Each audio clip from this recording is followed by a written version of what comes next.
Connecting sentence with conjunctions কিভাবে করব বিস্তারিত আলোচনা করব। চলুন শুরু করা যাক। কোশ্চেনটা মূলত এরকম থাকে, 5টা বাক্য দেয়া থাকে এবং আমাদেরকে বলে বাক্যগুলো পড়ো and connect them using but or as, because, so এগুলো দিয়ে বাক্য গঠন করো। এটা করার আগে আমাদের এই কনজাংশন গুলোর ফাংশন জেনে নেই। তো এখানে অনেকগুলো কনজাংশন দেয়া আছে, বিশেষ করে আমাদের সবচেয়ে বেশি ব্যবহার হয় and, but, or, because, so, for, as.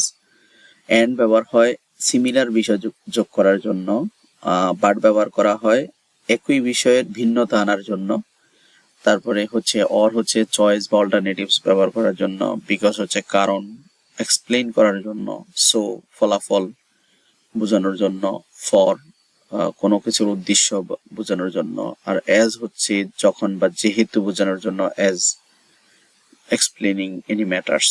If হচ্ছে কন্ডিশন বোঝানোর জন্য। এখানে 5টা বাক্য দেওয়া আছে। No one can stops the onward march of time and tide wait for none. তাহলে কেউ, none can stop the onward march of time, সময়ের কালক্রম, সময়ের পালা কেউ বন্ধ করতে পারে না। তো আমরা বলতে পারি যেহেতু সময় এবং স্রোত কারোর জন্য অপেক্ষা করে না। We can not regain time, আমরা কখনো হারানো সময় ফিরে পাই না। Time once gone is gone for ever, কারণ সময় যেটা একবার যায় এটা চিরতরে যায়। Time is very precious in our life, সময় আমাদের জীবনে অনেক গুরুত্বপূর্ণ। Many people waste their time in idleness.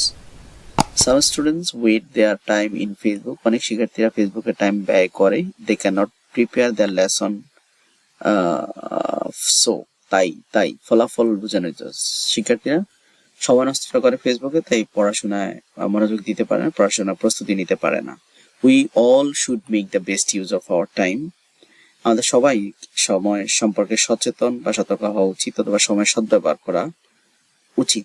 তাহলে we have to suffer otherwise, or we have to suffer in the long run.